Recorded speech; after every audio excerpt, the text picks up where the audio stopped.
Halo semuanya, malam ini kita akan bicara tentang sesuatu yang sering kita abaikan, sendi kita. Kedengarannya sederhana, tetapi percaya atau tidak, keputusan kecil di meja makan bisa menentukan apakah di usia 70 tahun Anda masih bisa menendang bola dengan cucu atau malah hanya bisa menendang selimut dari kursi roda.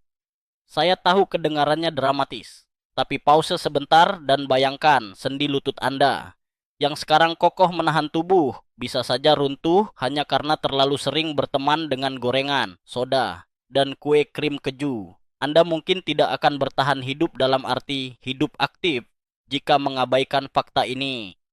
Jadi, sebelum Anda merasa nyaman, luangkan waktu untuk menyukai video ini dan berlangganan, tapi hanya jika Anda benar-benar menyukai apa yang saya lakukan di sini.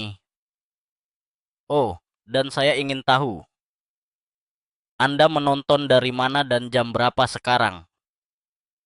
Tuliskan di kolom komentar, karena saya suka membayangkan seseorang di Surabaya sedang mendengarkan jam 11 malam, sementara seseorang di Makassar baru selesai ngemil pisang goreng. Sekarang, matikan lampu, mungkin nyalakan kipas untuk suara lembut, dan mari kita mulai perjalanan kita malam ini. Saya masih ingat masa muda saya, ketika kali pertama mendengar tubuh manusia bisa runtuh semudah mesin yang kehilangan oli. Waktu itu saya duduk di bangku kuliah kedokteran, dan dosen menjelaskan bagaimana tulang rawan sendi sama rapuhnya dengan bumper plastik mobil jika dipaksa menanggung beban berlebihan. Sekali rusak, tidak bisa kembali ke kondisi semula. Katanya, saya terdiam, membayangkan lutut nenek yang sering saya dengar berderit seperti pintu tua. Bertahun-tahun kemudian, pengalaman klinis saya memperkuat kesan itu. Pasien pertama yang benar-benar membuka mata saya adalah seorang pria berusia 72 tahun. Sebut saja Pak Arif. Beliau dulu penggemar makanan berat, daging merah setiap malam. Bakso besar penuh lemak, ditambah nasi putih dari piring yang ukurannya bisa dipakai untuk antena satelit. Ketika datang ke klinik, ia bahkan tidak bisa berjalan tanpa bantuan tongkat ganda. Ia berkata sambil menahan rasa malu, "Dok, saya bahkan tidak bisa jalan ke musola depan rumah. Saya merasa seperti terpenjara." Melihatnya, saya sadar betapa makanan bisa menjadi sahabat paling setia atau pengkhianat berdarah dingin. Saya juga melihat bahwa kebanyakan orang tidak menyadari prosesnya perlahan. Sendi tidak rusak dalam sehari, tapi hasil akumulasi bertahun-tahun. Bagi banyak pasien, baru terasa saat sudah terlambat. Ada sisi lucu sekaligus ironis dalam perjalanan panjang ini. Dulu ketika saya masih muda, saya mengira rahasia usia panjang adalah olahraga lari setiap pagi. Saya berlari begitu rajin sampai-sampai sepatu saya lebih sering aus daripada pensil mahasiswa. Tapi satu hal yang saya pelajari, olahraga tanpa asupan yang tepat hanyalah setengah cerita. Ada orang yang rajin jogging tiap subuh, tapi begitu pulang langsung menenggak 2 kaleng soda dingin. Itu seperti memoles bodi mobil Ferrari dengan hati-hati, lalu menuangkan minyak goreng ke tangkinya. Sebelum kita masuk ke bagian teknis yang lebih dalam, izinkan saya menyelipkan satu cerita kecil dari masa lalu yang agak nyeleneh. Ada seorang kakek berusia 80 tahun yang datang ke klinik dengan keluhan nyeri sendi parah. Saat saya tanya kebiasaan makan, dengan bangga ia berkata, "Saya makan mie instan 2 kali sehari. Dok, itu rahasia saya panjang umur." Saya tak kuasa menahan tawa.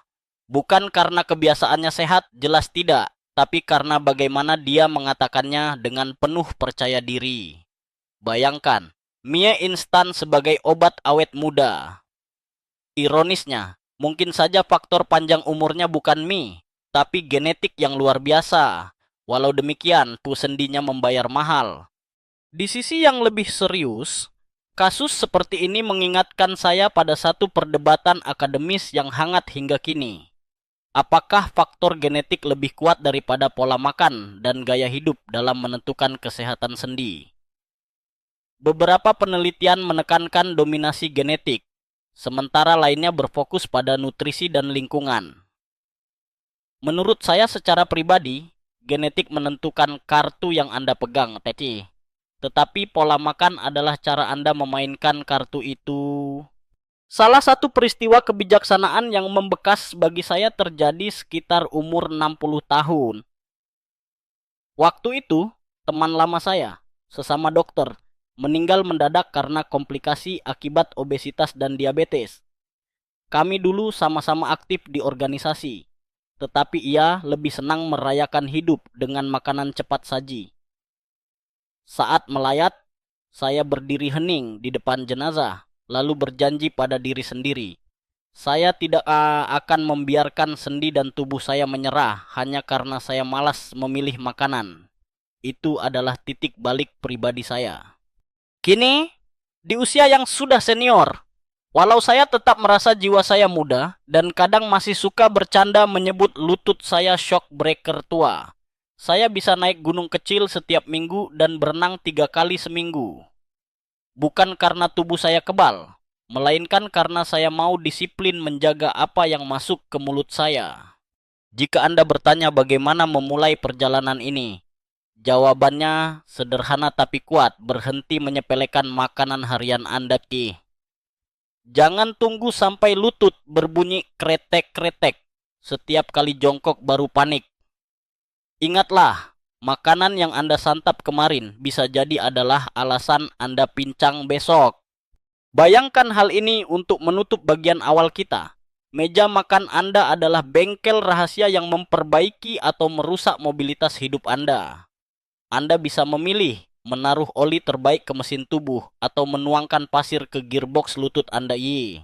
Dan percayalah, pilihan ini bukan untuk besok, tapi dimulai dari sendok berikutnya yang Anda bawa ke mulut malam ini. Saya masih teringat jelas bagaimana langkah kaki pertama saya di dunia kedokteran terasa seperti masuk ke ruang konser, di mana setiap detik ada irama denyut jantung manusia yang menjadi musik latar. Sejak awal karier, saya sudah bergulat dengan pasien-pasien yang lututnya berderit, pinggulnya terkunci, atau jari-jarinya kaku bagai rantai berkarat. Menjadi seorang dokter ortopedi bukan hanya soal membaca hasil röntgen atau menuliskan resep, melainkan tentang menyaksikan bagaimana hidup seseorang benar-benar bisa berubah hanya gara-gara makanan yang ia pilih. Saya kadang berpikir, bila setiap orang bisa duduk di kursi saya, menyaksikan wajah pasien yang tak lagi bisa turun tangga rumahnya sendiri, mereka mungkin akan lebih berhati-hati ketika berhadapan dengan sepotong daging berlemak atau donat lapis gula. Seiring waktu, saya melihat satu pola berulang. Pasien muda jarang hadir, tetapi pasien lansia berdatangan silih berganti. Lalu saya menyadari satu hal, sendi kita seperti tabungan pensiun. Semua keputusan yang kita buat sejak usia 20-an hingga 40-an adalah setoran kecil ke rekening itu. Jika kita rajin mengisi dengan nutrisi baik, hasilnya terasa di 60-an.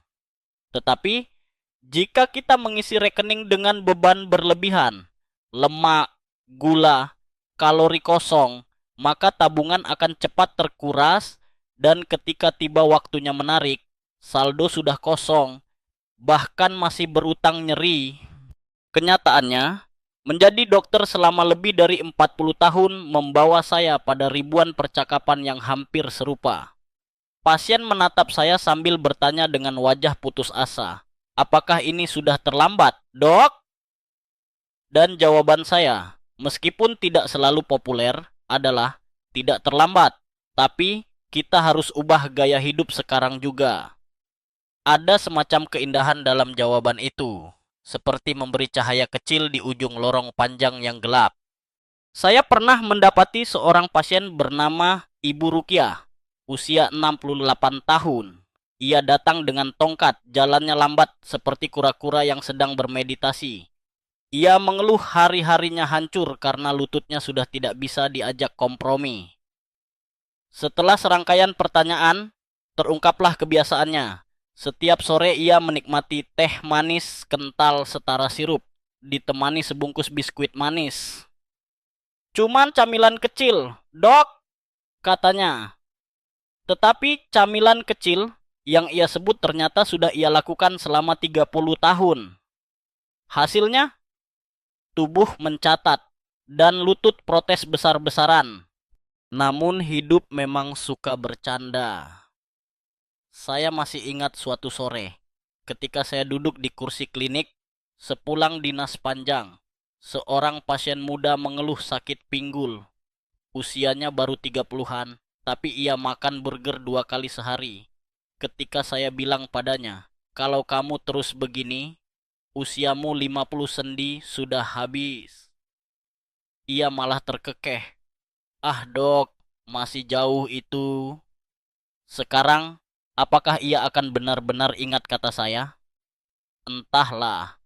Tapi lucunya, beberapa orang memang baru benar-benar mendengarkan saat lutut mereka bernyanyi, nyaring lebih keras dari konser rock. Pada titik ini, mari saya sisipkan sebuah fakta, aneh tapi nyata. Anda tahu bahwa cartilage alias tulang rawan tidak memiliki pembuluh darah sendiri. Itu sebabnya, ketika terluka atau rusak, ia hampir tidak bisa sembuh cepat. Proses pemulihannya sangat lambat, ibarat menunggu kereta api di stasiun yang tak punya jadwal kedatangan.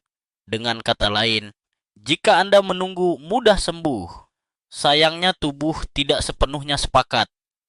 Itulah mengapa pencegahan menjadi jauh lebih penting ketimbang pengobatan. Dalam perjalanan panjang saya, banyak momen yang menjadi guru kehidupan. Salah satunya terjadi ketika saya berusia sekitar 50 tahun. Saya sendiri mulai merasakan kaku di lutut, padahal saya selalu bangga bahwa saya dokter sehat. Saat itulah saya menyadari, bahkan para dokter bukanlah kebal hukum alam. Saya duduk merenung, lalu memutuskan untuk mengubah pola makan. Mulai saat itu, kopi gula 2 sendok saya kurangi menjadi kopi pahit. Nasi putih sepiring penuh saya potong menjadi setengah. Dan sisanya saya isi sayuran berwarna-warni. Hasilnya tidak instan, tetapi beberapa bulan kemudian tubuh saya terasa enteng. Dan lutut saya berhenti mengirimkan surat protes. Tentu saja, ada juga salah satu sisi jenaka lainnya. Setiap kali saya menyarankan pasien untuk mengurangi gorengan, mereka selalu menjawab hal yang sama persis. Tapi gorengan itu kan bahagia. Dok, saya hanya bisa geleng kepala sambil tersenyum, lalu berkata, ya, gorengan memang bahagia, tetapi sendi akan menangis. Jadi pilih, Anda mau bahagia 5 menit di lidah atau 30 tahun di kehidupan nyata. Humor ini seringkali membuat pasien tertawa, tapi kemudian sadar ada kebenaran pahit di baliknya. Seperti yang sering saya diskusikan dengan rekan-rekan dokter, apakah manusia sebenarnya lebih takut kehilangan rasa lidah sesaat dibanding kehilangan kebebasan bergerak? Debat akademis tentang ini tidak tercatat di jurnal ilmiah. Tapi pengalaman nyata di klinik seolah memberi jawaban. Kebanyakan orang baru sadar arti kebebasan itu setelah terampas. Dalam hati saya yang sudah lanjut usia sekarang, ada satu kebijaksanaan sederhana yang ingin saya wariskan. Sendi kita adalah kendaraan untuk menikmati dunia. Tanpa sendi yang sehat, berapapun uang di rekening, berapapun banyaknya tiket perjalanan ke luar negeri, semua hanya akan jadi dekorasi. Percuma punya tiket ke Paris jika turun dari pesawat saja Anda tidak bisa berjalan tanpa bantuan kursi roda. Dan percayalah, ini bukan sekadar teori. Saya sudah menyaksikan ribuan kali bagaimana pola makan bisa menjadi cetak biru masa depan pasien. Seorang kakek yang 20 tahun rajin makan sayur bisa berlari kecil mengejar cucu. Sementara seorang dengan pola hidup soda plus mie instan harus duduk termenung di rumah, meratap kenapa kakinya tak mau lagi diajak kompromi. Pada akhirnya, pengalaman puluhan tahun saya sebagai dokter bukan hanya tentang memberi resep atau menganjurkan operasi, tetapi tentang menjadi saksi bagaimana keputusan sederhana di meja makan mungkin lebih menentukan umur panjang seseorang dibanding semua mesin medis yang canggih sekalipun. Anda tahu, sesekali saya suka berseloroh ke pasien senior saya. Saya ini sebetulnya bukan dokter tulang, tapi dokter dapur. Mereka tertawa, tapi sebenarnya itulah kebenaran. Apa yang Anda masak, itulah yang saya rawat. Dan kalau dapur Anda penuh lemak, gula, serta garam berlebihan, maka meja praktikum saya otomatis akan penuh pasien. Saya sering mengatakan bahwa setiap pasien adalah sebuah novel yang ditulis tubuhnya sendiri, dan saya hanyalah pembacanya. Beberapa bab penuh keceriaan, tapi banyak juga bab sendu. Ketika saraf, otot, dan tulang mengeluh bersamaan. Salah satu bab yang paling saya ingat adalah kisah Pak Bambang, seorang pensiunan yang sepanjang hidupnya tidak bisa makan tanpa daging. Baginya, sayuran itu hiasan, begitu katanya, sambil menyeringai bangga. Namun, di usia 72 tahun, senyum itu berubah menjadi rintihan, sebab lututnya retak-retak seperti kursi kayu tua. Ia datang memegang 2 tongkat dan berkata, "Dok, dulu saya bisa jalan 5 kilometer tanpa masalah. Sekarang saya dari kamar ke dapur saja seperti perjalanan ekspedisi." Saya kemudian jelaskan, makanan tinggi lemak jenuh dan protein hewani berlebih membuat peradangan kronis yang lambat laun menggergaji sendinya dari dalam. Ia terdiam, lalu mencoba bercanda. "Jadi, dok, saya ini korban sate kambing." Saya menghela napas, lalu ikut tertawa kecil sambil menjawab, "Bisa jadi, Pak. Terlalu setia dengan sate pun ada harganya." Kisah lain datang dari seorang nenek berusia 68 tahun. Bu Endah, yang tubuh mungilnya memberi kesan rapuh. Ia bercerita sambil tertawa geli bahwa setiap hari penghiburannya adalah es teh manis 2 kali, plus roti manis setiap sore. Kebiasaan manis ini memang menyenangkan di lidah, tapi ternyata jadi racun pengikis tulang rawan sendinya. Hasil röntgen menunjukkan sendi lutut hampir gundul, seolah jalanan aspal licin tanpa pelapis. Ia sendiri terkekeh. Saya kira hanya gigi saya yang kena gula. Ternyata lutut saya ikut juga. Bahkan dalam kepedihan, ada humor kecil yang muncul dari para pasien. Saya harus akui, humor memang penyelamat dalam profesi ini. Kalau tidak, melihat ribuan pasien berjalan pincang bisa membuat hati ikut rapuh. Saya suka berkata kepada pasien muda yang doyan fast food, "Bayangkan tulang rawan Anda itu seperti squishy mainan anak-anak. Kalau terus ditekan, akhirnya bentuknya rusak. Dan kalau sudah rusak, sayangnya tidak bisa ditiup supaya kembali normal." Biasanya mereka tertawa, tapi juga sedikit takut. Namun mari kita sedikit menyentuh satu sisi yang agak aneh.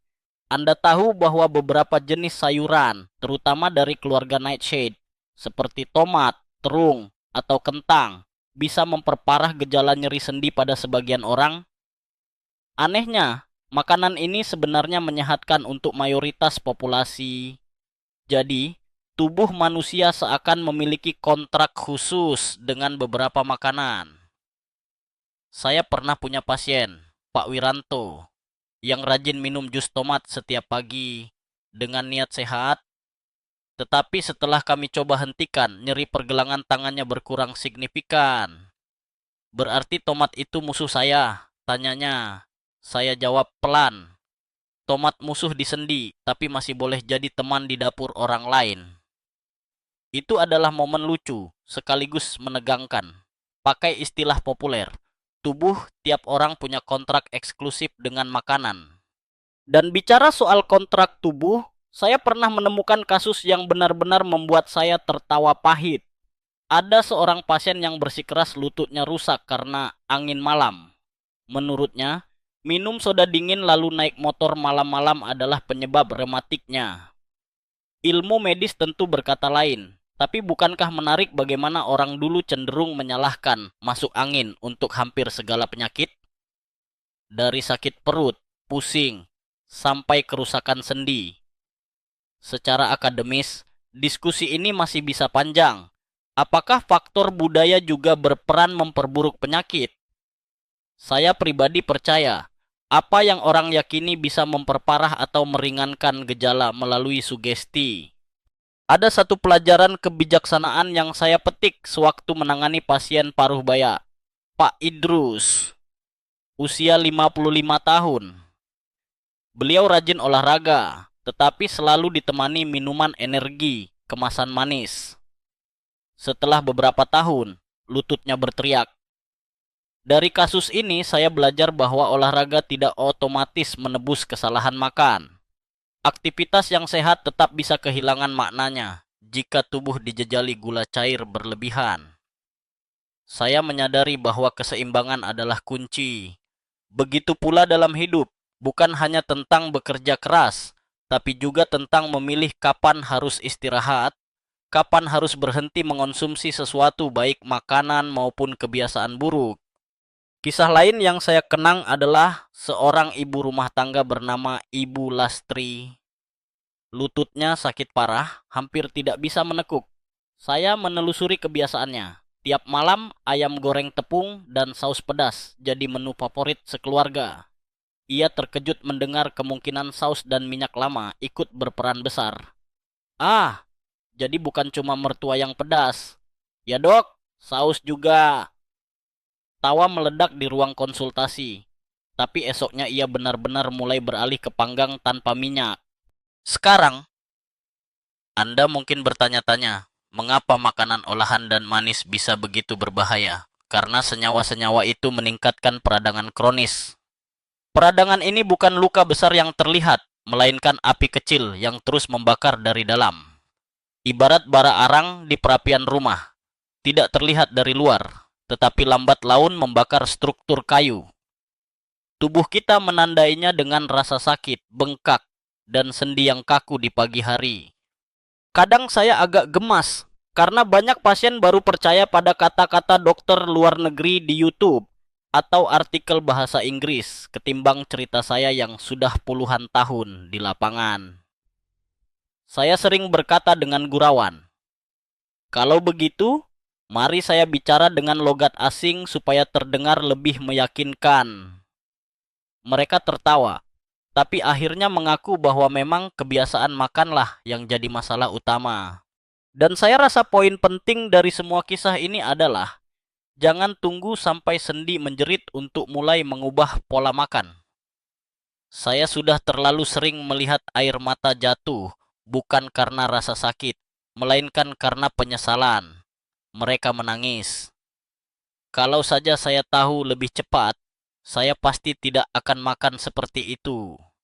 Itulah mengapa malam ini saya ingin meninggalkan satu pesan bagi semua yang mendengarkan. Jangan biarkan meja makan menjadi medan perang yang perlahan menggerogoti tubuh Anda. Pilihlah makanan tidak hanya untuk memanjakan lidah 5 menit, tetapi untuk memberi Anda 30 tahun lagi berjalan tanpa tongkat. Karena pada akhirnya, sendi sehat bukanlah hadiah, melainkan hasil pilihan kecil yang kita ulang setiap hari. Saya sering mengibaratkan sendi sebagai engsel pintu rumah. Kalau engsel itu berkarat dan tidak pernah diberi pelumas, setiap kali pintu dibuka akan terdengar derit memekakan telinga. Begitu juga tubuh kita. Jika sendi tidak dirawat, cepat atau lambat kita akan mendengar musik derit setiap kali naik tangga atau sekadar jongkok untuk mengambil sesuatu di lantai.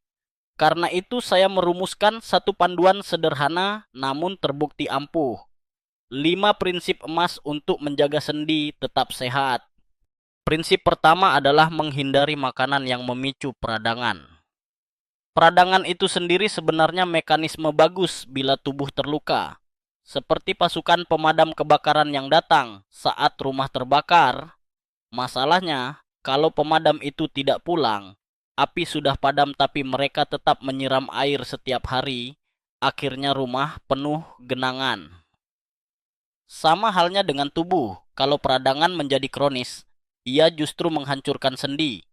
Jadi gula berlebih, gorengan, daging olahan, itu seperti mengundang pasukan pemadam untuk tinggal selamanya. Prinsip kedua adalah memberikan makanan yang kaya nutrisi regeneratif.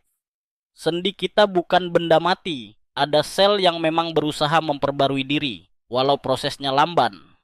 dengan vitamin C, omega 3, mineral, dan zat antioksidan.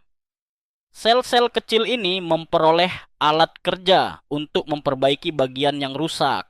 Saya sendiri hampir setiap pagi memulai hari dengan buah segar berwarna cerah. Kadang-kadang ada pasien yang berkata, "Tapi buah kan mahal." "Dok," saya jawab ringan, "mahal itu relatif. Lebih mahal mana? Buah atau kursi roda?" Biasanya mereka terdiam, lalu tertawa getir. Prinsip ketiga adalah menjaga asupan cairan. Tanpa cairan cukup, cairan sinovial yang menjadi oli sendi akan mengering. Bayangkan mesin motor tanpa oli, apa yang terjadi? Mesin macet, komponen gosong. Begitu juga lutut tanpa hidrasi yang memadai. Banyak lansia tidak haus tapi tubuhnya sangat membutuhkan air. Itulah jebakan yang tidak terlihat. Prinsip keempat adalah menjaga berat badan. Setiap tambahan 1 kilo berat badan, lutut Anda mendapat beban hampir 4 kilo ekstra. Jadi ketika Anda bilang, cuma naik 5 kilo kok. Sebenarnya lutut Anda memprotes, "Hei, ini 20 kilo tambahan tanggungan buat saya." Tidak adil, bukan? Maka menjaga berat badan bukan soal estetika, melainkan tentang keadilan bagi sendi yang setia mendukung Anda seumur hidup. Prinsip kelima adalah tidak melupakan kesehatan usus. Banyak orang kaget mendengar hubungan antara mikrobioma usus dan sendi. Namun penelitian terbaru menunjukkan ketidakseimbangan mikroba usus bisa memperburuk peradangan di tubuh, termasuk sendi. Jadi makanan fermentasi, serat tinggi, dan prebiotik bukan hanya baik untuk perut tetapi juga untuk engsel tubuh kita. Saya pribadi pecinta tempe dan tahu. Bukan hanya soal rasa, tapi juga karena itu memberikan bakteri baik pada tubuh saya. Saya pernah mengalami momen kebijaksanaan ketika menerapkan prinsip ini pada diri saya. Pada usia 62 tahun, setelah sekian lama menasihati pasien, saya duduk dan bertanya pada diri sendiri, apakah saya benar-benar sudah mempraktikkan 5 prinsip itu? Saat ditimbang, ternyata berat badan lebih naik dari yang saya kira. Saat itu saya tersenyum pahit, merasa seperti montir yang lupa mengecek mobil pribadinya. Sejak itu saya lebih disiplin, mengurangi roti manis malam hari, mengurangi minum kopi manis, dan mengganti camilan dengan kacang almond. Ajaibnya, lutut saya terasa lebih ringan berjalan di tangga rumah. Itu pengalaman kecil tapi nyata. Nah, di tengah obrolan ini, mari selipkan sedikit hal unik. Anda tahu, lutut itu sering dibilang bagian tubuh paling jujur. Mengapa? Karena tak pernah berbohong soal beban. Anda bisa pura-pura masih muda, atau pura-pura kuat, tapi lutut akan dengan jujur berkata, "Tidak, kamu sudah terlalu berat untuk saya." Jadi jangan salahkan lutut jika ia berderit. Salahkan gaya hidup yang memaksanya. Ada satu perdebatan akademis yang masih sering muncul di seminar medis. Lebih penting mana, olahraga atau pola makan? Ada kubu yang bersikeras aktivitas fisik adalah kunci segalanya. Sementara kubu lain yakin bahwa kita adalah apa yang kita makan. Menurut saya, menanyakan itu seperti bertanya lebih penting mana roda depan atau roda belakang pada sepeda. Tanpa keduanya, Anda tetap jatuh. Sinergi nutrisi dan pergerakanlah yang menciptakan sendi sehat. Pasien saya, Pak Rahman, memberikan bukti betapa prinsip ini bekerja. Awalnya ia datang dengan rasa sakit di dua lutut, sudah hampir putus asa. Saya minta ia perlahan mengurangi tepung, mengganti dengan nasi merah, memperbanyak sayuran, cukup air, sedikit olahraga ringan, dan menambahkan yogurt ke dalam menu sarapan. 6 bulan kemudian, ia masuk ruang praktik dengan wajah berseri dan berkata, "Dok, sekarang saya bisa jalan pagi dengan cucu saya, tanpa tongkat." Saya tidak jawab panjang, hanya tersenyum. Karena kadang kemenangan hidup tidak perlu tepuk tangan. Cukup kebebasan melangkah tanpa nyeri. Saya juga menyaksikan bagaimana seorang nenek berusia 74 tahun Dulunya sering makan gorengan setiap sore, kini beralih ke buah potong. Hasilnya, tangannya yang tadinya kaku untuk mengupas bawang sekarang bisa lincah lagi. Ia bahkan berseloroh. Ternyata saya bisa kembali bikin sambal. Dok, suami saya senang sekali. Lihat, perubahan kecil bisa membawa dampak besar, bahkan sebesar memperbaiki keharmonisan rumah tangga. Di tengah semua kisah ini, jangan lupakan humor. Seorang pasien pernah berkata, "Dok, saya sudah mengurangi gorengan, tapi saya tambahkan keripik kentang." Saya hampir menjawab dengan wajah serius, lalu akhirnya tertawa. Itu sama saja, Pak. Anda hanya mengganti nama aktor, tapi filmnya tetap sama. Humor-humor seperti ini membantu pasien menerima kenyataan dengan hati ringan. Pada akhirnya, 5 prinsip emas ini bukanlah teori rumit. Mereka seperti 5 teman lama yang setia, selalu ada di sekitar, tapi sering diabaikan. Saya ingin setiap dari Anda yang mendengarkan malam ini menuliskannya di hati. Jauhkan makanan peradangan, beri nutrisi regeneratif, minum cukup air, jaga berat badan, perhatikan usus. Itu adalah tiket sederhana menuju masa tua yang masih bisa berlari kecil, mengejar cucu, atau sekadar jalan ringan sambil menikmati matahari sore. Setelah memahami kerangka besar 5 prinsip emas, mari kita celupkan sendok lebih dalam pada prinsip pertama, menghindari pencetus peradangan.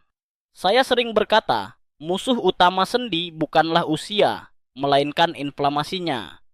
Bayangkan tubuh seperti kota, dan peradangan ibarat polisi yang tadinya baik. Tapi, ketika terlalu sering keluar patroli, malah mulai bertingkah seperti geng nakal yang bikin rusuh tiap hari. Alih-alih melindungi, ia justru merusak jalanan, tulang rawan, dan membakar bangunan, jaringan sendi. Mari kita mulai dengan sang tersangka utama, gula. Saya punya pasien bernama Pak Doni, lelaki berusia 65 tahun, dengan candu pada soda. 2 kaleng per hari, itu minimal. Saat saya periksa lututnya, terlihat tanda degenerasi lebih cepat dari umurnya. Ketika ia berhenti minum soda selama 2 bulan, mukanya terkejut penuh gembira. Lutut ini, dok, seperti dipasang perbaru. Bukti nyata bahwa secangkir manis bisa jadi beban pahit bagi sendi. Selain gula, ada juga musuh berkedok lezat, lemak trans, dan minyak goreng berulang kali dipakai. Seringkali kita berpikir, cuma tempe goreng. Tapi coba bayangkan minyak itu dipakai berulang di dalam tubuh. Hasilnya mirip cat bekas yang dilumuri ke tembok bersih. Akibatnya, sendi bengkak dan pegal sepanjang hari. Saya pernah menasihati Bu Tatik, penggila bakwan goreng. Setelah 1 bulan mengganti gorengan dengan tumisan sayur segar, ia datang dengan mata berbinar. Saya bisa meremas adonan kue lagi tanpa sakit. Kadang yang sederhana lebih ajaib daripada pil mahal. Tersangka berikutnya adalah tepung putih, alias karbohidrat olahan, roti tawar, mie instan, kue bolu. Mereka manis di lidah, tapi pedih di lutut. Secara ilmiah, makanan ini cepat menaikkan kadar gula darah, lalu memicu lonjakan peradangan. Saya pernah iseng berkata ke pasien, tepung putih itu seperti mantan toksik. Terlihat lembut, rasanya manis, tapi meninggalkan luka panjang. Biasanya mereka tertawa terbahak, lalu berkata, "Aduh dok, itu mirip pengalaman hidup saya juga." Kemudian kita punya daging olahan, sosis, ham, bacon. Semua lezat, semua praktis, tapi efeknya seperti menyiram bensin ke api. Peradangan langsung menggila. Saya ingat sekali Pak Hasan, 67 tahun, yang terbiasa makan sosis tiap sarapan. 3 bulan setelah mengurangi, beliau memberi kabar gembira. Sudah bisa naik tangga tanpa memegang pegangan. Itu kemenangan sederhana, tapi bagi pasien, naik tangga sama berharganya dengan naik pesawat gratis. Dan jangan lupa kelompok nightshade, tomat, terung, kentang, paprika. Untuk sebagian orang biasa saja, tapi ada pasien yang justru makin sakit setelah memakannya. Yang paling memorable adalah Pak Jaya. Setiap malam ia minum jus tomat segar. Yakin itu vitamin murah meriah. Tetapi setiap pagi, jarinya bengkak seperti sosis. Setelah berhenti minum jus tomat, bengkak berkurang drastis. Ia menatap saya dengan wajah kaget. Dok, tomat itu sabotase dari dapur saya sendiri. Saya hanya mengangkat bahu sambil tersenyum. Tubuh Anda punya kontrak personal dengan tomat. Kita harus hormati. Ada pula cerita ringan tentang Ibu Saidah, yang ketika saya minta mengurangi gorengan, ia pulang lalu menelpon saya beberapa jam kemudian. Dok, saya bingung. Kalau pisang goreng dihentikan, lalu apa yang saya lakukan sore hari? Itulah hiburan terbaik saya. Saya tertawa lalu menyarankan, coba potong pisang segar, masukkan kulkas. Nanti keluar-keluar dingin dan manis. Rasanya menyegarkan, sendi tidak marah. Seminggu kemudian ia kembali, tersenyum puas. Rupanya pisang segar benar-benar bisa bikin sore saya bahagia. Dan lutut saya pun ikut tersenyum. Dari kasus demi kasus ini, saya selalu menekankan bukan berarti dilarang total seumur hidup. Hidup ini terlalu singkat untuk hidup dalam daftar pantangan kaku seperti rezim militer. Yang penting adalah seberapa sering dan seberapa banyak. Saya menyebutnya aturan 80-20. 80% pilih makanan bersahabat bagi sendi. Sisanya boleh untuk memanjakan lidah asal tidak keterusan. Namun ada satu hal menarik yang kadang pasien lupakan. Bahan tambahan makanan MSG, pemanis buatan, pewarna buatan. Tubuh kadang menoleransi. Tapi bagi beberapa pasien, itu memperparah peradangan. Saya pernah mencoba eksperimen kecil pada seorang pasien. Bu Mega. Ia setuju berhenti konsumsi mie instan selama 3 minggu.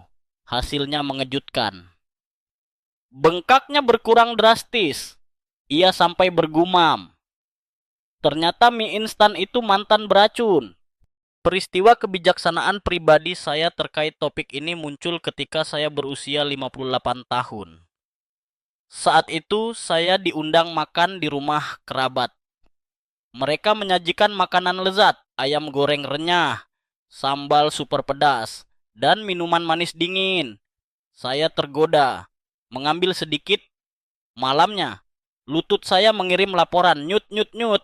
Saat itulah saya menyadari tubuh saya bukan lagi mesin 20 tahun lalu. Dari situ saya belajar kalimat sakti.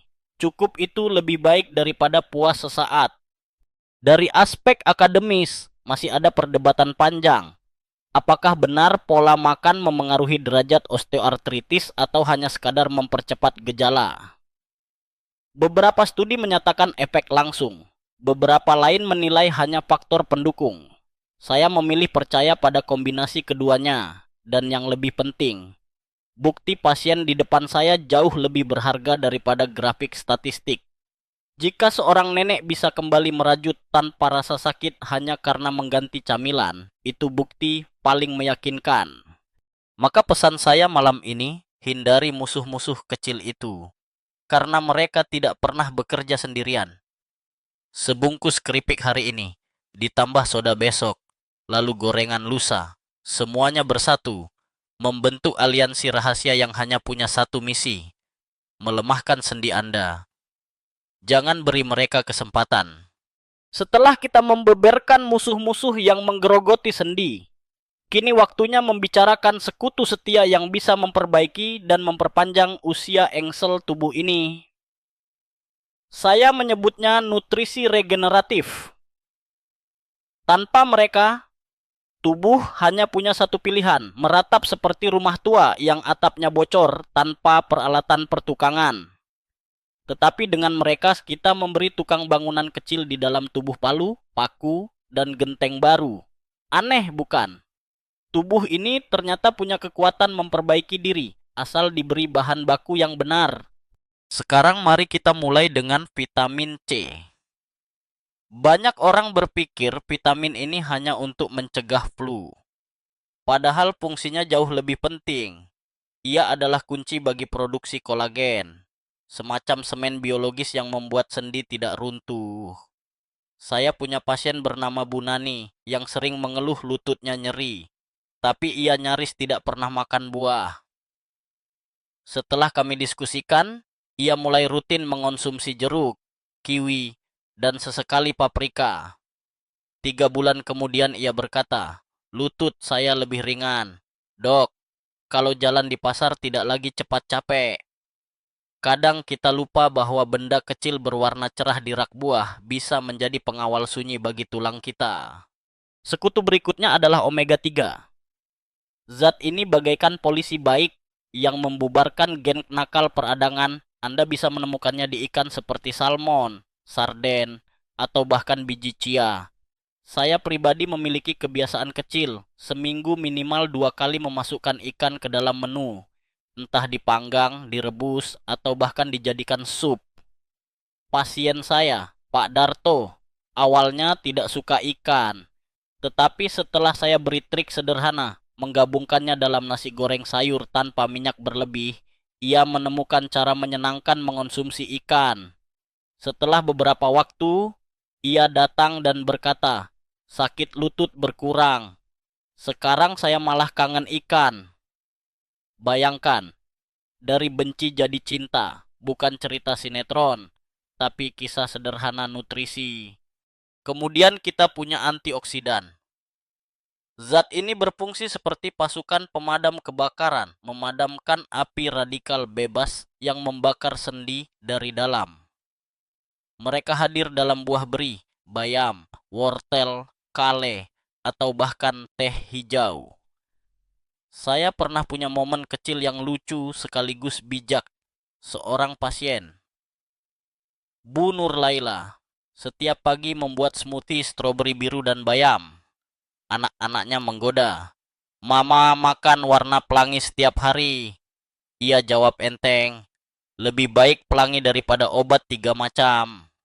Itu kalimat sederhana tapi sangat kuat. Nutrisi bukan hanya soal tubuh, tapi juga soal harga diri dan keceriaan. Lalu ada kalsium dan vitamin D. Pasangan yang tidak bisa dipisahkan. Kalau kalsium ibarat batu bata, vitamin D adalah semen pengikatnya. Tanpa salah satu, bangunan tidak bisa berdiri kokoh. Masalahnya, banyak orang mengira cahaya matahari tropis Indonesia otomatis membuat warga kita kaya vitamin D. Padahal kenyataannya, banyak orang jarang terkena sinar langsung, apalagi yang jarang keluar rumah. Saya pernah berkata bercanda pada seorang bapak, "Pak, kalau hanya berjemur di bawah lampu YouTube, sayangnya vitamin D tidak bertambah." Ada pula glukosamin dan kondroitin.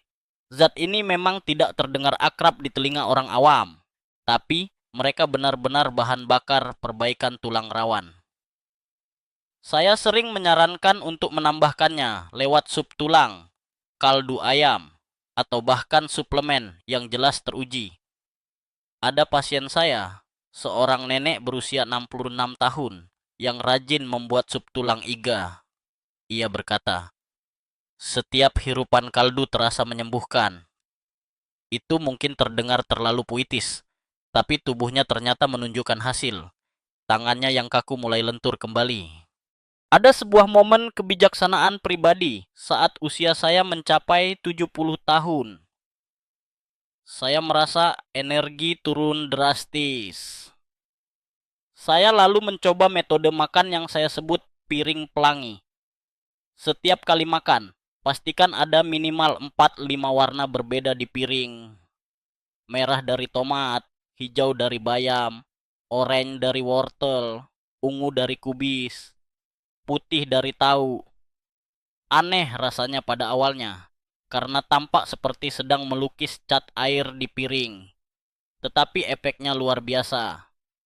Berat badan saya lebih stabil, tidur lebih nyenyak, dan sendi saya tenang. Tidak lagi berteriak keras ketika naik tangga. Itu pelajaran jelas. Warna-warni di piring berarti nutrisi penuh di tubuh. Dan tentu saja, Jangan lupa asupan kacang-kacangan dan biji-bijian. Banyak orang meremehkan segenggam almond atau kenari, padahal mereka membawa lemak sehat, protein, dan mineral. Saya biasa menyebutnya pemanis yang setia. Kalau sedang ngidam makanan manis, saya lebih baik mengunyah kacang-kacangan daripada kue lapis legit. Bagi saya, itu langkah kompromi yang membuat sendi tetap aman ya, tapi jiwa tetap bahagia. Ada fakta unik sekaligus kontroversial dalam dunia akademik. Apakah suplemen benar-benar membantu sendi atau hanya mitos marketing? Sejumlah penelitian mendukung efek nyata glukosamin, sementara penelitian lain menyebut efeknya nyaris placebo. Saya pribadi tidak mau terjebak perang argumen. Berdasarkan pengalaman pasiennya tadi, ada sebagian yang memperoleh manfaat besar. Jadi saya menyimpulkan, kita masing-masing adalah eksperimen berjalan. Kalau ada perbaikan nyata, manfaatkan. Kalau tidak, evaluasi ulang. Bukankah itu inti ilmu kedokteran? Menyeimbangkan data besar dengan kisah individu. Satu kenangan kecil yang membuat saya tersenyum hingga kini. Seorang pasien bernama Buwati, usia 72 tahun, kembali datang 6 bulan setelah kami ubah pola makannya. Ia menenteng keranjang berisi sayuran dari kebunnya sendiri. Dengan wajah penuh bangga ia berkata, "Dok, tangan saya sudah bisa cabut singkong lagi. Ini oleh-oleh dari kebun." Itu salah satu bayaran terbaik yang saya terima sepanjang karier. Senyum pasien dengan dua lutut yang kembali bisa menari di ladang. Jadi, kawan-kawan, jika musuh sendi adalah gula, gorengan, dan daging olahan, maka sekutu kita adalah vitamin C, omega 3, antioksidan, kalsium, vitamin D, serta asupan tambahan dari kacang-kacangan, biji-bijian, dan makanan alami penuh warna. Jangan bayangkan ini sebagai aturan ketat yang membosankan. Bayangkan ini sebagai pesta warna-warni di meja makan yang setiap harinya menambah umur sendi Anda. Kalau tadi kita sudah bicara tentang nutrisi yang seperti tukang bangunan tubuh, sekarang mari kita singgung hal yang tampak sangat sederhana, namun sering diremehkan. Air. Ya, air putih biasa, yang kadang dianggap hanya penghantar nasi goreng turun ke perut. Padahal, ia adalah oli alami bagi sendi kita. Tanpa air, sendi sama keringnya dengan engsel pintu gudang terbengkalai. Coba bayangkan saat Anda membuka pintu tua yang sudah kurang perawatan. Suaranya berderit dan Anda bahkan bisa melihat serpihan karat jatuh ke lantai. Begitu pula sendi kita ketika tubuh kekurangan air, cairan sinovial yang berfungsi sebagai pelumas di antara tulang akan berkurang. Akibatnya, tulang rawan bergesekan langsung. Dan percaya saya, tidak ada konser musik rock paling keras pun yang bisa menandingi suara teriakan lutut yang kehilangan pelumasan. Saya punya seorang pasien, Pak Surya, berusia 71 tahun. Ia terbiasa hanya minum kopi dan teh sepanjang hari, hampir tidak pernah menyentuh air putih. Bagi dia, kopi itu air yang lebih modern. Sayangnya, lututnya menolak modernitas itu. Ia mulai kesulitan bangun dari kursi. Setelah saya minta ia disiplin minum 2 liter air per hari, awalnya ia menggerutu. "Dok, saya ini jadi seperti ember berjalan." 3 bulan kemudian, ia datang tersenyum. "Sekarang ember ini bisa naik tangga tanpa mohon pertolongan pegangan. Dok." Humor kecil pun kadang lahir dari kebiasaan sepele. Saya pribadi pernah merasakan hal itu di rumah. Suatu pagi, cucu saya melihat saya menyiapkan 1 botol besar air mineral. Ia mendekat sambil berkata polos, "Kakek mau lomba minum sama siapa?" Saya hanya tertawa, lalu berkata, "Kakek lomba dengan usianya. Siapa yang bertahan lebih lama?" Itu candaan sederhana, tapi diam-diam saya merasa bijaksana juga, dan sejujurnya sedikit puitis.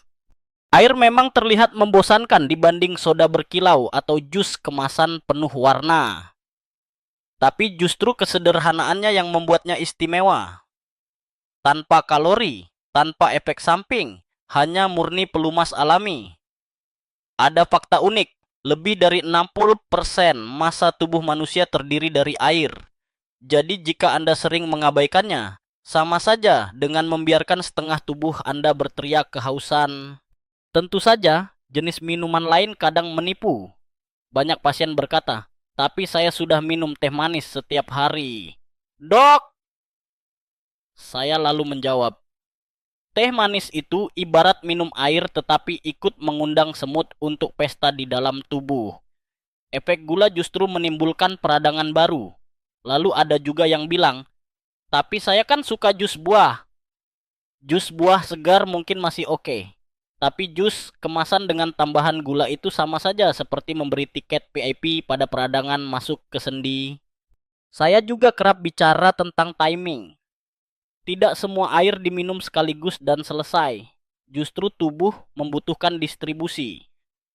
Saya suka memberi tips sederhana. Segelas air begitu bangun tidur. Segelas lagi sebelum makan. Satu lagi sebelum tidur dalam porsi kecil. Pikirkan itu seperti jadwal makan bagi sendi. Jika gagal memberi pasokan air secara konsisten, sendi bisa mogok kerja sewaktu-waktu. Ada seorang nenek, Bu Haryati, yang awalnya tidak percaya air bisa berpengaruh pada kesehatan lututnya. Ia bilang, "Ah dok, air cuma bikin saya bolak-balik ke kamar kecil." Setelah sebulan rutin minum cukup, ia datang kembali sambil tertawa. Lutut saya benar-benar lebih enteng. Memang saya sering ke kamar kecil, tapi lebih baik saya jalan ke kamar kecil daripada jalan ke ruang operasi. Sungguh filosofi luar biasa yang keluar begitu saja dari mulut pasien. Dan jangan lupakan cara menyiasati kebosanan. Kalau air putih terasa monoton, tambahkan irisan lemon, mentimun, atau bahkan daun mint. Rasanya segar, dan sendi Anda akan berterima kasih. Beberapa pasien lansia saya suka membuatkan air infus buah sendiri. Wadah kaca berisi potongan stroberi, jeruk, dan mentimun. Mereka dengan bangga menunjukkan fotonya kepada saya. Dok, minuman saya lebih cantik dari kafe manapun.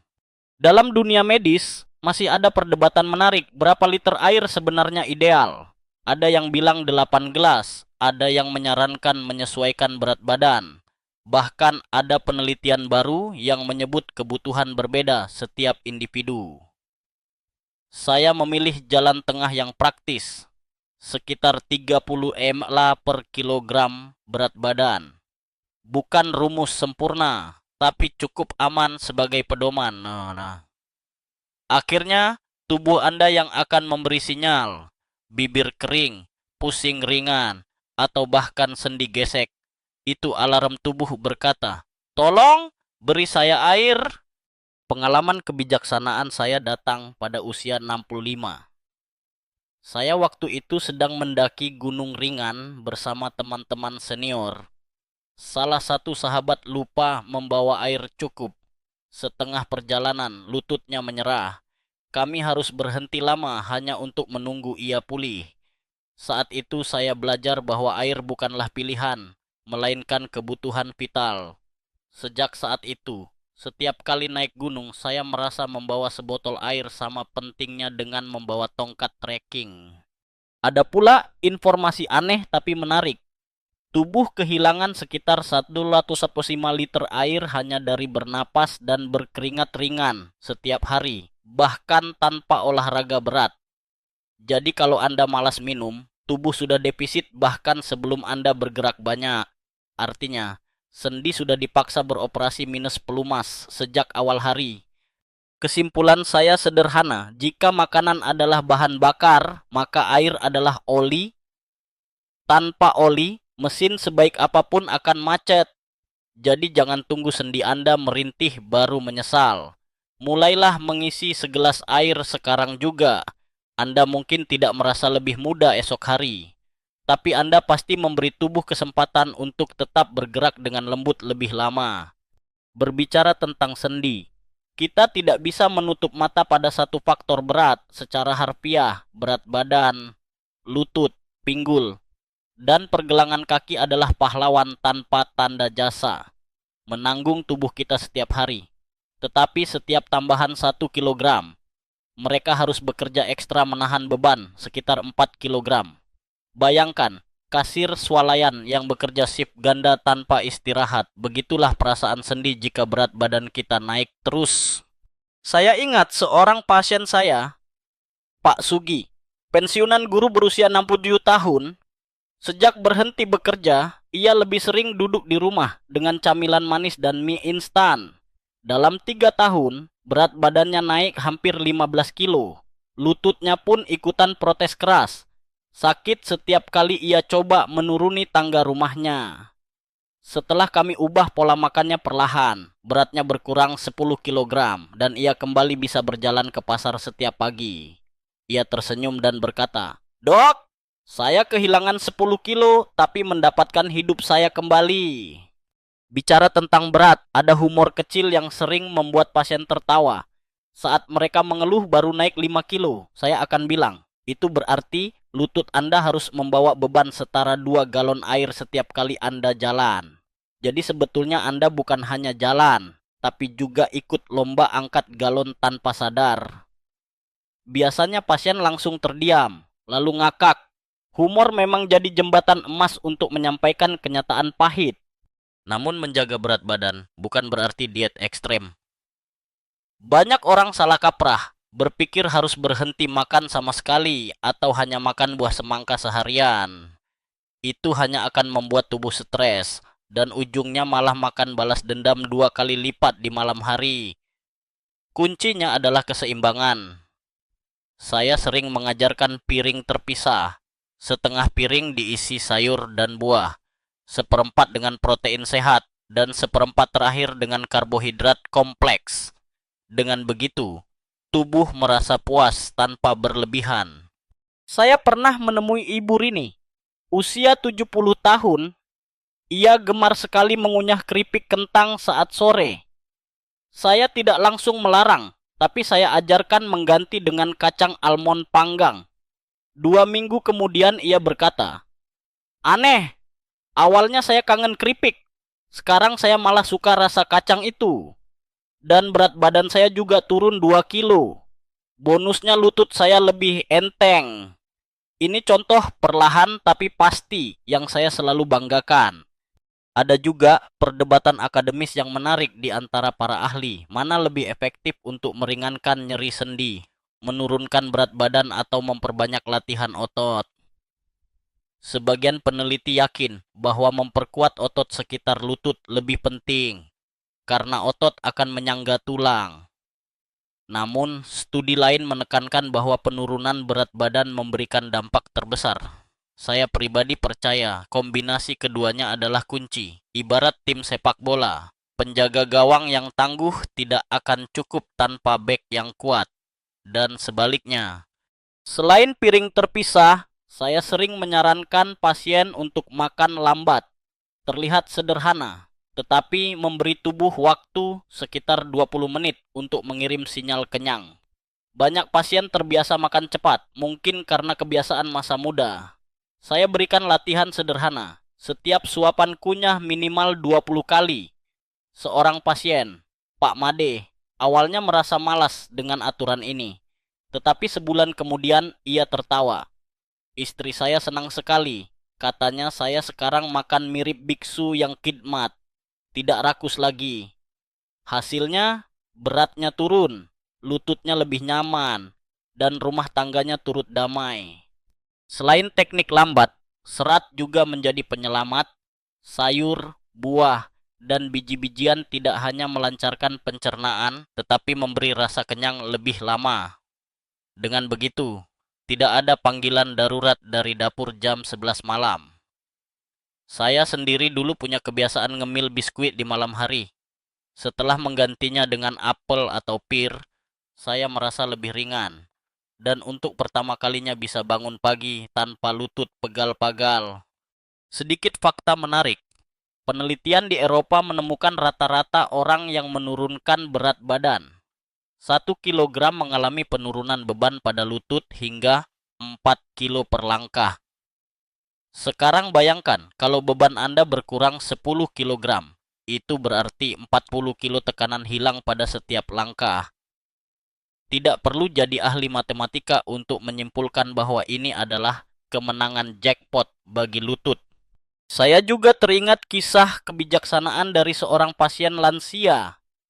Mbah Tarman, usia 75 tahun, waktu pertama kali datang, ia berjalan terhuyung karena berat badannya sudah melebihi kapasitas. Ia berseloroh. Lutut saya marah. Dok, katanya saya terlalu berat untuk diajak kencan. Setelah setahun dengan pola makan bijak dan sedikit senam ringan, ia berhasil menurunkan lebih dari 12 kilo. Kini ia selalu datang dengan senyum. Ia pernah berbisik sambil tertawa. Sekarang lutut saya sudah tidak protes lagi. Dok, malah ikut menari joget kecil saat cucu main musik dangdut. Kisah-kisah seperti itu yang membuat saya yakin perubahan tidak perlu radikal. Seringkali orang menyerah karena merasa harus melakukan revolusi hidup. Padahal rahasianya adalah akumulasi langkah kecil yang konsisten. Mengganti keripik dengan buah, menambahkan sayur 1 genggam ekstra, mengurangi gula 1 sendok, mengunyah lebih lama. Hal-hal kecil yang jika diulang bisa menurunkan 5-10 kilogram berat badan tanpa penderitaan besar.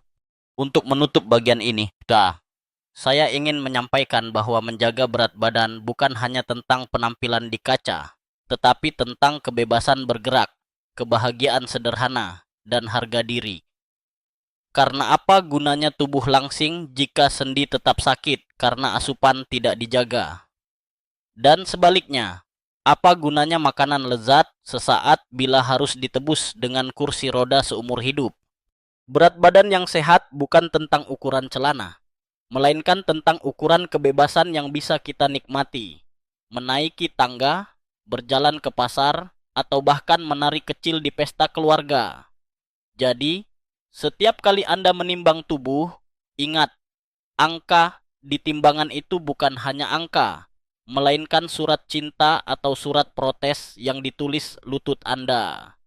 Sekarang kita masuk ke prinsip terakhir yang sering membuat pasien saya terheran-heran. Hubungan antara usus dan sendi. Dok, apa hubungannya urusan perut dengan lutut saya? Begitu pertanyaan paling sering saya dengar. Saya hanya tersenyum setiap kali ditanya begitu.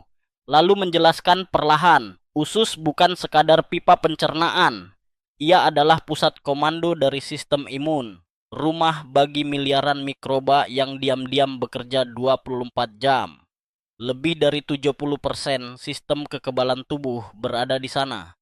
Artinya, jika usus Anda dalam kondisi buruk, ia akan mengirim berita ke seluruh tubuh, termasuk ke sendi. Ada satu pasien, Bu Sulastri, 73 tahun, yang kesulitan dengan 2 masalah sekaligus, lutut bengkak dan perut sering kembung. Saya sarankan, ia menambahkan yogurt dan tempe dalam pola makannya. 3 bulan kemudian, ia datang dengan wajah cerah. Bengkak lutut berkurang, dan perut sudah tidak lagi seperti balon. Itulah contoh sederhana bagaimana usus bisa mengirim sinyal perdamaian ke sendi. Bicara soal usus, mari kita mulai dari probiotik. Bakteri baik yang membantu mencegah dominasi bakteri jahat. Mereka bisa didapat dari makanan fermentasi seperti yogurt, kimchi, tempe, atau kefir. Anehnya, banyak pasien terkejut ketika saya menyarankan tempe. Loh, masa makanan kampung jadi obat modern? Dok, saya jawab sambil terkekeh. Justru itu, kadang yang paling dekat malah yang paling kita abaikan. Lalu ada prebiotik, serat khusus yang menjadi makanan bagi bakteri. Baik, sumbernya ada di bawang putih, bawang merah, pisang, dan asparagus. Ada seorang pasien, Pak Roni, yang akhirnya rajin makan bawang putih segar setiap pagi. Anaknya bahkan mengeluh rumah beraroma bawang, tapi Pak Roni tersenyum. Lebih baik rumah bau bawang daripada saya bau obat rumah sakit. Itu kalimat yang menurut saya sangat filosofis, meski dilontarkan sambil bercanda. Tentu saja, Serat dari sayur dan buah juga sangat penting. Selain menyehatkan usus, serat membantu mengurangi peradangan dalam tubuh.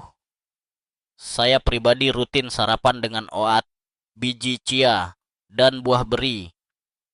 Cucu saya sering berkata, "Kakek, itu makanan kelinci." Saya hanya menjawab, "Mungkin itu sebabnya kakek masih bisa berlari kecil seperti kelinci, meski umur sudah 80-an. Ada juga kaitan langsung dengan omega 3. Zat ini tidak hanya menenangkan peradangan sendi, tapi juga membantu menyehatkan dinding usus. Istilah ilmiahnya, good barrier integrity, dinding pelindung agar racun tidak bocor ke darah. Jika bocor, leaky gut, sistem imun bereaksi, dan sendi bisa terkena imbas. Jadi saat pasien makan ikan atau kacang kenari, saya selalu bilang, itu bukan hanya untuk otak Anda, tapi juga pagar usus dan engsel lutut Anda. Yang tidak kalah penting adalah antioksidan. Kurkumin pada kunyit, katekin pada teh hijau, dan flavonoid pada buah beri membantu menekan radang di usus sehingga sinyal buruk tidak menjalar ke sendi. Saya punya pasien, Bu Marni, yang mulai rutin minum teh hijau setiap sore. Setelah 2 bulan, ia berseloroh. Saya ini sudah mirip nona Jepang minum teh tiap hari. Cuma versi lutut rematik, namun nyata, sendinya ternyata jauh lebih lega. Mari kita sisipkan fakta aneh tapi benar. Beberapa penelitian menemukan bahwa orang dengan penyakit usus cenderung lebih sering mengalami radang sendi. Bahkan pola feses bisa menjadi indikator kesehatan sendi. Saya tahu, kedengarannya tidak glamor. Siapa yang ingin berbicara tentang toilet? Tapi begitulah tubuh kita. Semua terhubung. Ada sebuah momen kebijaksanaan pribadi saat usia saya 75. Saya pernah mengalami sakit perut kronis, sering kembung, mudah lelah. Awalnya saya kira itu hanya tanda usia. Tapi setelah periksa ternyata mikrobioma usus saya kacau akibat pola makan tidak seimbang waktu itu. Saya segera kembali ke akar, makanan fermentasi Indonesia, tempe, tape singkong, dan sayur asam dengan sedikit asam Jawa. Lalu secara perlahan energi saya kembali. Saya belajar pelajaran berharga. Perut bukan hanya tempat nasi masuk, tetapi markas besar yang bisa memicu perang atau damai di seluruh tubuh. Tentu saja, masih ada perdebatan akademis yang sengit soal detail hubungannya. Apakah semua peradangan sendi berawal dari usus bocor, atau hanya sebagian kasus? Para ilmuwan masih meneliti, hasilnya belum seragam. Namun di sisi praktis, saya tidak bisa menunggu jurnal ilmiah 20 tahun ke depan. Saya melihat bukti nyata pada pasien setiap hari. Ketika mereka memperbaiki pola makan untuk mendukung usus, sendi mereka ikut tersenyum bahagia. Sekarang, mari kita akui, tidak semua orang suka makanan fermentasi. Ada pasien, Pak Didi, yang benci aroma kimchi. Saya lalu iseng bilang, "Pak, anggap saja itu parfum tubuh yang sedang menyembuhkan." Ia terbahak sambil berkata, "Kalau begitu, satu rumah saya juga harus ikut sembuh." Humor memang penting, karena tanpa humor, sulit mengajak orang mengubah kebiasaan makan mereka. Pesan akhir dari bagian ini jelas, usus Anda bukan sekadar dapur tubuh, tapi pusat kendali. Jika dapur kacau, asapnya akan mengepul hingga ke lutut dan pergelangan. Jadi rawat usus dengan fermentasi, serat, dan nutrisi antioksidan. Itu tiket menuju sendi yang lebih sabar menghadapi beban hidup sehari-hari. Kita sudah berjalan cukup jauh malam ini, menelusuri 5 prinsip emas yang saya pegang teguh selama puluhan tahun, menjauhi makanan pemicu peradangan, memberi makan sendi dengan nutrisi tepat, menjaga asupan cairan, mengawasi berat badan, dan memperhatikan kesehatan usus. Mungkin terdengar sederhana, tetapi jangan remehkan kekuatan kebiasaan harian. Justru hal-hal kecil dan rutin itulah yang menyelamatkan kita dari kursi roda. Saya masih ingat, di penghujung usia 60-an, saya pernah duduk termenung memikirkan betapa banyak pasien datang dengan wajah sendu. Mereka menangis bukan hanya karena nyeri, tetapi karena kehilangan kebebasan. Ada seorang nenek berkata lirih, "Dok, saya bahkan tidak bisa menyapu halaman lagi, padahal itu hobi saya." Kalimat itu menembus hati saya. Dari sana saya berjanji, setiap konsultasi saya akan selalu menyisipkan pengingat bahwa makanan dan gaya hidup punya kuasa lebih besar daripada yang kita kira. Lihatlah, kita sudah menyimak kisah Pak Bambang dengan sate kambing kesayangannya. Bu Endah dengan teh manis sore yang ternyata musuh sendi. Pak Rahman yang berhasil naik tangga bersama cucu setelah 6 bulan disiplin. Sampai Mbah Tarman yang lututnya akhirnya ikut berjoget karena berat badan turun. Semua cerita itu nyata, penuh kelucuan kecil, tapi sekaligus mengandung pelajaran yang tajam. Saya sadar, terkadang sulit memulai, mengurangi gula, menghindari gorengan, menambah sayur. Secara teori mudah, tapi praktiknya penuh godaan. Saya pun manusia biasa. Ada harinya saya tergoda kue serabi panas atau gurihnya ayam goreng. Tetapi di setiap gigitan, saya selalu ingat pertanyaan ini. Apakah camilan ini pantas ditukar dengan kesehatan sendi saya nanti? Jika jawabannya tidak, saya taruh garpu. Kalau iya, ya saya ambil sedikit, lalu berhenti. Ada informasi kecil yang saya suka bagikan. Penelitian terbaru menunjukkan bahwa bahkan penurunan berat badan 5% saja sudah bisa menurunkan tekanan pada sendi dan meningkatkan kualitas hidup. Itu tidak perlu revolusi, hanya konsistensi kecil. Bayangkan, hanya dengan berjalan rutin, minum cukup air, menambah buah, dan mengurangi cemilan gula. Anda sudah memberi hadiah besar untuk masa depan sendi. Ada juga momen kebijaksanaan dari kehidupan pribadi. Saat cucu pertama saya lahir, saya bertekad ingin bisa menggendong, berlari kecil, bahkan bermain bola dengannya meski umur saya sudah kepala 7. Itu dorongan terbesar saya untuk disiplin. Saya tidak ingin jadi kakek yang duduk di pojok sofa hanya bisa menonton tanpa bisa ikut permainan. Dan syukurlah, dengan pola makan pelangi, liter air setia setiap hari, serta olahraga ringan, saya berhasil menjaga janji itu. Tentu saja, di kalangan akademis masih muncul perdebatan. Apakah benar makanan bisa memperbaiki sendi yang sudah parah atau hanya mencegah kerusakan lebih lanjut?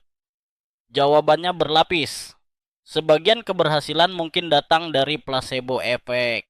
Sebagian lain dari biokimia nyata. Tetapi lihatlah wajah pasien saya yang bisa kembali mencangkul kebun, kembali merajut, kembali naik motor keliling kampung. Apakah itu placebo atau nyata, saya tidak peduli. Yang penting mereka mendapat hidup kembali. Saya sering berkata, obat bisa menyamarkan gejala, tetapi makanan menumbuhkan fondasi. Obat itu seperti cat baru pada tembok retak. Indah sebentar, tapi masalah tetap ada. Sementara makanan sehat ibarat memperbaiki fondasi rumah, lama, pelan, tapi kokoh. Jika Anda ingin rumah berdiri puluhan tahun lagi, jelas yang Anda butuhkan adalah fondasi, bukan cat mewah. Untuk menutup perjalanan ini, izinkan saya membisikkan pesan lembut. Jangan menunda. Jangan tunggu sampai lutut Anda merengek tiap pagi, atau jari Anda kaku saat ingin mengikat tali sepatu. Mulailah dari satu langkah, minum segelas air putih sekarang. Esok, tambahkan satu porsi sayur berwarna. Besoknya lagi, kurangi 1 sendok gula. Langkah kecil itu yang kelak menjauhkan Anda dari rumah sakit, dari operasi mahal, dan dari rasa putus asa. Bayangkan betapa indahnya jika di usia 80, Anda masih bisa berjalan pagi sambil tertawa bersama sahabat lama. Betapa hangatnya jika Anda masih bisa duduk di lantai bermain dengan cucu tanpa takut tidak bisa bangkit. Itu bukan mimpi mustahil, Itu hadiah dari keputusan kecil yang Anda mulai malam ini. Dan sekarang, mari kita perlahan menutup mata, merenungkan semua hal yang sudah kita bicarakan. Rasakan tubuh Anda, rasakan lutut, pinggul, pergelangan. Bayangkan mereka diberi pelumas lembut, diberi nutrisi segar yang menenangkan, diberi beban yang semakin ringan. Bayangkan usus Anda tersenyum damai, mengirim sinyal tenang ke seluruh tubuh. Biarkan imajinasi ini menjadi janji baru untuk diri Anda. Semoga kebiasaan sederhana ini menjadi penopang langkah Anda. Tidak ada kata terlambat, tidak ada batas usia, bahkan di 70, 80, 90 tahun sekalipun. Keputusan benar malam ini bisa menjadi alasan Anda masih bisa tersenyum besok pagi.